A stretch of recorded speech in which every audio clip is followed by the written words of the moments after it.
Assalamualaikum warahmatullahi wabarakatuh. Bersama saya Tosen. Ini kita mau berikan contoh gimana sih cara memasang air lift. Jadi air lift yang kita jual itu ada beberapa set ya, ada beberapa set.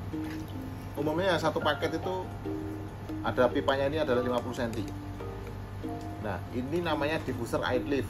Diffuser air lift ini ada udara dari mesin aerator. Kita pakai LP40 diffuser air lift dan kita marking tosin. Wah, ini di sini dingin nih, ada udaranya. Jadi gimana sih cara ngerakitnya? Ini ada TY, sering orang sebut TY. Diffuser air lift posisi di bawah. Kalau posisi ini bisa digunakan untuk skimmer ataupun bottom drain. Umumnya skimmer kalau posisinya di samping, dinding itu di samping, posisi masangnya begini. Ini terus anggap ini karena kita di bak yang cetek ya, jadi kita bikin ininya pendek aja untuk simulasi aja ya. Simulasi ini pendek, kita pasang posisi seperti ini. Nah, untuk memudahkan ilustrasi kita memakai mata lamet ini. Ini asumsi adalah ini adalah dinding skat antara kolam ke chamber. Dinding skat antara kolam ke chamber. Jadi posisi air lift ini dinding ya, ini dinding. Ya, di sini kolam, di sini chamber 1. Posisi skimmer dari kolam ke chamber 1 adalah posisi horizontal. Jadi masanya seperti ini. Ini sisuk sini dong. Dia kan seperti ini, keluar air. Nah, ini posisi kalau dari skimmer adalah horizontal. Jadi air masuk dari sini nih. Input air dari sini masuk, didorong oleh udara dari air lift tadi, diffuser air lift didorong naik ke atas. Terus udara dibuang ke atas lewat sini. Udara dibuang ke atas, yang keluar air. Itu posisi pertama kalau skimmer dari samping atau horizontal. Nah, sekarang gimana caranya kalau untuk bottom drain yang biasanya posisinya adalah dari bawah. Jadi kalau bottom drain atau skimmer yang posisinya dari bawah kan kurang lebih seperti ini nih. Ini dari kolam asumsinya. Dan di sini ada dinding antara kolam ke chamber. Praktis masuk ke chamber 1 adalah dari bawah. Rangkaian air lift sama saja, tinggal dipindah. Oh iya kan. Om, wah ini putrinya nih ya. Oh, jadi YouTuber nih, coba. Posisi air lift dipindah ke samping, pindah aja dari samping. Jadi nanti inputnya air itu dari bawah, ya. Input air dari bawah. Ini udara dari TY naik dorong dan outputnya di sini di chamber 1. Kurang lebih rangkaiannya seperti ini kalau di dalam kolam ya. Ini dari kolam, ini di chamber 1-nya. Nah, kalau mau ini semua sepanjang, nah ini kira-kira.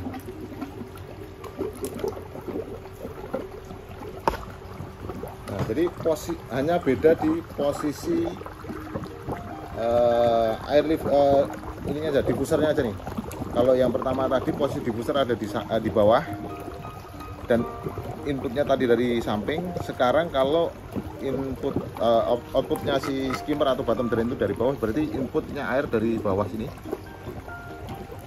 didorong oleh udara dari diffuser air lift naik ke atas, keluar air di sini untuk buang udara. Kira-kira seperti itu untuk cara merangkai air lift.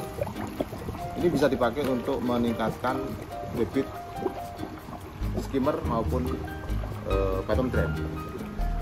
Sekian, dan kita sedia untuk ukuran 2 in, 3 in, dan 4 in. Jadi rangkaiannya sama, komponennya sama, hanya perbedaannya ada di cara merangkainya aja, dari samping atau dari bawah. Posisi diffusernya saja yang berbeda. Sekian dari saya Tosin, selamat sore dan terima kasih. Silakan dibagikan sekiranya ini bermanfaat dan mudah-mudahan menginspirasi. Assalamualaikum warahmatullahi wabarakatuh. Oke, kita lanjut untuk menjawab pertanyaan apakah lampu itu wajib atau harus menggunakan lift. Ini kembali kepada fungsi airlift itu sendiri, seperti yang sudah kita utarakan di awal video tadi. Pertama adalah untuk meningkatkan flow atau debit air dari skimmer ataupun bottom drain. Ini bagi saya itu tidak perlu menggunakan airlift ya, sepanjang perhitungan flow perhitungan flow kolamnya sudah tepat. Jadi flow apa sih gitu? Flow dari kolam ke chamber 1 maupun flow antar chamber itu sudah sesuai dengan kapasitas pompanya, jadi pompa utama. Kalau sudah sesuai semua, nggak usah pakai airlift.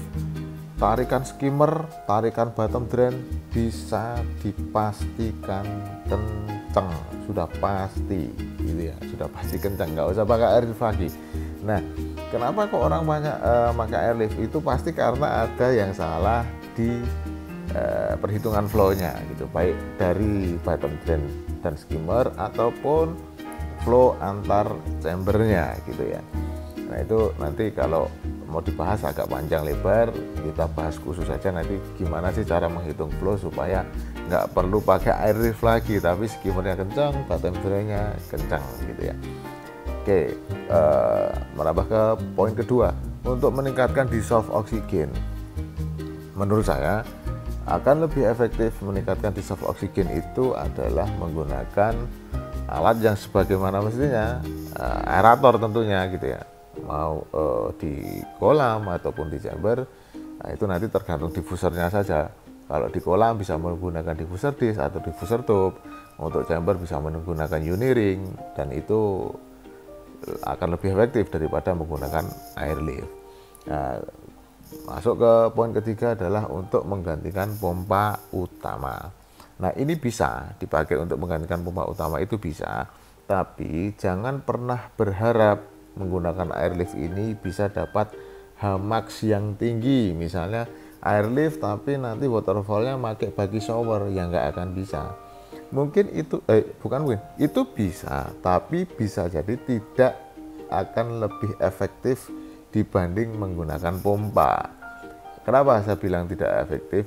Jadi begini, kalau pompa, misalnya dengan pompa itu bisa ngejar Hmax 2 meter atau 3 meter, tapi kalau airlift untuk mengejar ketinggian itu tuh butuh flow udara seberapa. Nah, ini efektivitasnya saya belum pernah menghitung.